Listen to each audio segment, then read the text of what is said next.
s'est passé? Vous savez, il y a des situations là. Il y a des situations là. Tu n'as plus de force. C'est-à-dire, tu deviens monocombe. Tu rêves. Tellement que c'est dosé, hein. Salut mes gangsters, comment vous allez? Je pense que vous allez bien.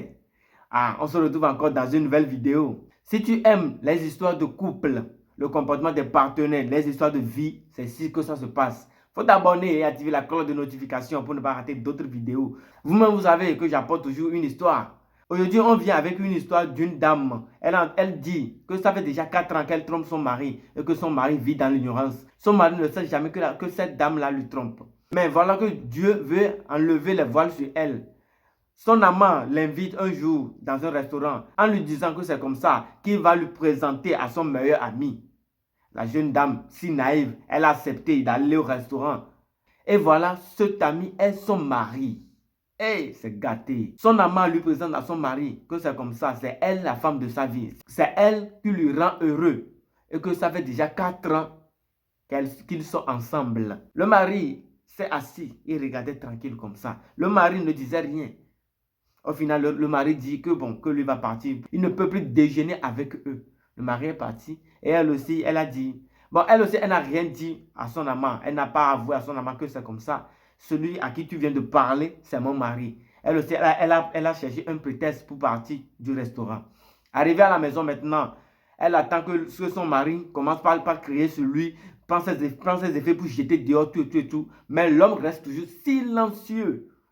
L'homme reste toujours silencieux. Il donne l'argent, il fait tout. Mais il est toujours silencieux. Plus de communication entre eux, plus de mongolie. L'homme le dépasse comme s'il ne le connaissait pas dans la maison.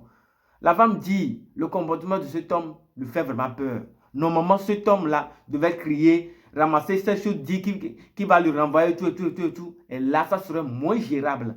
Le niveau que l'homme a pris cette affaire maintenant, la femme ne sait plus comment gérer. Donc, elle vient demander de l'aide, demander du conseil. Je vous laisse regarder la vidéo, après on revient.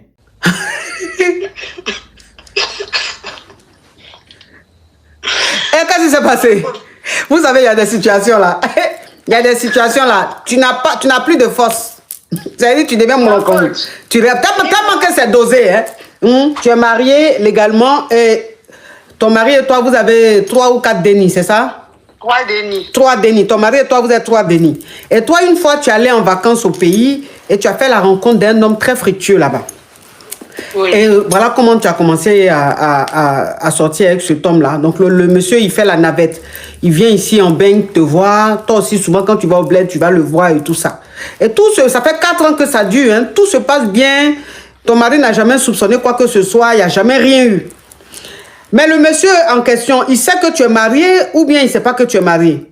Il sait que je suis Il sait que tu es marié, d'accord. Lui aussi, il est marié, mais il n'a pas vraiment... Chacun respecte son couloir. Son couple, ok, d'accord. Donc, ça veut dire que le monsieur que tu as rencontré au bled, c'est un homme marié. C'est un homme très fructueux marié. Et toi aussi, tu lui as dit que tu es marié. Donc, ça veut dire que vous deux, vous êtes amants. Vous êtes 2 mariés, mais amants. Ça fait 4 ans que ça dure. Tout se passe très bien. Il vient te voir ici. Tu vas le voir. Il te donne le jet. Tout est nickel. Et tu travailles, hein, bien sûr. Et il est arrivé tout dernièrement, quand il est arrivé, quand il arrive dans le rétro où il est, tu sais où c'est, tout, tu vas le voir et tout ça. Donc quand il est arrivé, tu allais le voir. Quand tu allais le voir, il t'a dit que, ah bébé, on doit aller au resto, mais attends, j'ai un ami là, j'ai mon ami de, quand on était Denis, j'ai mon ami, on est rentré en contact et tout, je lui ai dit où je suis, il va venir me voir. Et toi, tu as dit, il n'y a pas de problème. Sauf que vous êtes dans le rétro, vous attendez. Et l'ami qui arrive, en fait, il va chercher l'ami. L'ami qui arrive, c'est ton mari. Donc, tu vois ça, tu dis rien. Ton mari aussi dit rien. Et le monsieur, il te présente à ton mari. Il dit, c'est ma chérie, que ça fait 4 ans on est ensemble. Je viens la voir ici très souvent. C'est pour ça que je suis régulier ici. Et tout ça, en tout cas, tout va bien. Elle et moi, on s'est rencontrés. Une fois, elle était venue au pays et puis on s'est rencontrés. Ça fait 4 ans que ça dure. Tout va bien et tout ça. Ton mari n'a pas dit un mot. Il n'a pas dit c'est ma femme. Il n'a pas dit quoi que ce soit. Il n'a rien dit. Et quand le monsieur, l'homme mari a dit qu'il fallait que vous partez maintenant au restaurant, ton mari a dit non, qu'il a quelque chose à faire. Il était juste venu le voir, qu'il rentre. Donc ton mari est rentré. Quand ton mari est rentré, toi du coup tu n'es même pas allé au resto. Tu as trouvé une excuse et puis tu es parti. Donc, tu devais aller chercher les dénis au school.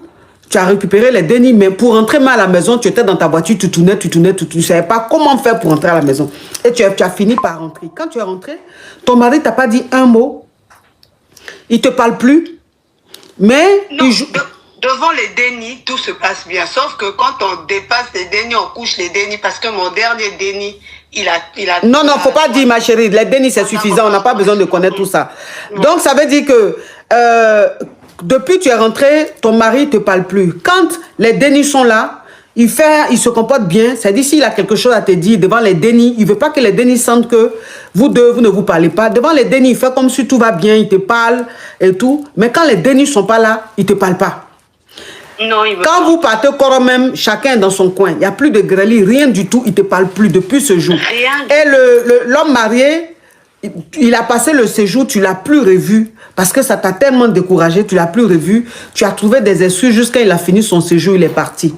Et jusque-là, ça dure, ton mari ne te parle toujours pas, il ne t'a pas posé de questions et vous êtes dans la maison comme ça.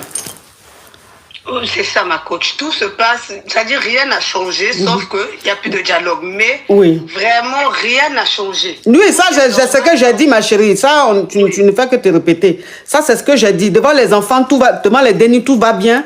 Mais quand vous êtes à deux, il n'y a plus de paroles, rien du tout. Il n'y a plus rien, en fait. Rien. Ok. Rien. Ok, ma chérie. Donc, on écoute. Maintenant, comme il n'a pas en parlé à quelqu'un, donc ça y est, ce monde-là, moi maintenant, je me pose la question. Est-ce que moi-même, je ne dois pas gagner des gens en tort? Parce que je ne sais pas. Je suis perturbée. Ok, donc ta question, c'est de, comme il ne parle pas, et il n'a même pas parlé de ça à ses proches, à personne, la famille même ne sait pas. Toi, tu te demandes, tu me poses la question, est-ce que c'est pas mieux que tu partes? Est-ce que c'est pas mieux que tu quittes la maison, que tu vous séparez, plutôt que de rester là comme ça? Il ne parle pas, il est là comme ça, il te regarde comme ça. Quand j'essaie même de lancer même conversation, il me dit, ah, je suis fatiguée, demain. Ah, coach, moi, ça commence à... Ah là, ma chérie, c'est gâté, hein. Là, c'est C'est gâté. mieux, j'ai gagné en temps. Ouais, il faut gagner en Parce que, temps. coach, franchement... Il faut gagner en temps. C'est pas bon. C'est fini. C'est fini. Ah. C'est fini. Ton mari, c'est fini. C'est-à-dire, ton mariage est fini. Ton mariage, depuis le jour où l'homme marié t'a présenté en tant que Sakiza, là, ton mariage a pris fin. Ton mariage a pris fin. Donc, si tu peux partir, parce que la honte aussi, tu sais pas, tu as honte dans la maison, là, il te parle pas, il te dit rien. Au moins, s'il parlait, ça allait le libérer un peu, tu allais savoir que, mais rien. Et puis, vous êtes là comme ça.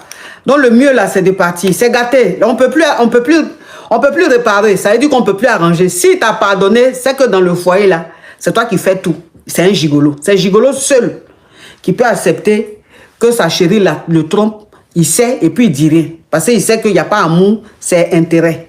Sinon, si ce n'est pas gigolo, là, que c'est un homme même, qui lui-même est homme, à ses responsabilités, honore ses responsabilités, ses engagements, il ne peut jamais pardonner ça. C'est pour ça, ma coach. Parce que honnêtement, c'est comme j'ai dit, tout, rien à l'autre là. Mais on ne peut pas parler, rien. Moi-même. Oui, mais ma chérie, c'est ça. Mais il ne veut pas parler. Il ne veut pas parler. Il ne veut pas parler. C'est fini. Donc là, il est en train de préparer son truc. C'est-à-dire là, un matin, tu vas te réveiller. Il t'a laissé, il est avec une autre femme ou je sais pas quoi, mais en tout cas, il est en train de préparer quelque chose. C'est pas, son silence n'est pas bon. C'est-à-dire, son silence là, c'était mieux même qu'il parle. Non, son silence n'est pas bon. Le silence n'est pas bon. Donc, le mieux, c'est de gagner temps. Il faut gagner temps. D'accord, ma coach. Yeah, ma chérie, toi aussi. Mais ma coach, même quand je gagne toi là, ça traverse ma tête, je vais dire qu'aux gens. Ma coach. Vraiment. Merci, ma coach. Je ne peux pas te juger, mais franchement, tu as fait fort quand même. Tu as fait fort. Merci, ma coach. Et puis toi aussi, tu es marié. Tu sois avec un homme marié. Tu as quoi à laisser qu'on te présente à des amis? Hein? Tu n'es pas discrète. Tu n'es pas discrète. Quand même, tu te caches pour faire quelque chose. On te dit, oui, j'ai un ami qui arrive, et toi, tu es là, tu attends. Pourquoi? En temps, tu sais que tu es marié. Ensemble, tu sais que tu es marié et le monsieur est blacky, toi-même tu es blacky, vous êtes tous de la même communauté. Donc obligé, il peut avoir un risque de... Même si ce n'était pas ton mari, ça pouvait être quelqu'un qui te connaît ou même qui connaît ton mari. Tu n'as pas été prudente, ma chérie. Courage à toi. Merci, ma coach.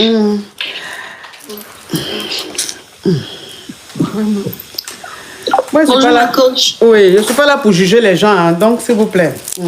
Yo, mais Gangsta, je pense que vous venez de bien voir cette vidéo-là. Coach Amoshik a dit de prendre ses bagages et de partir.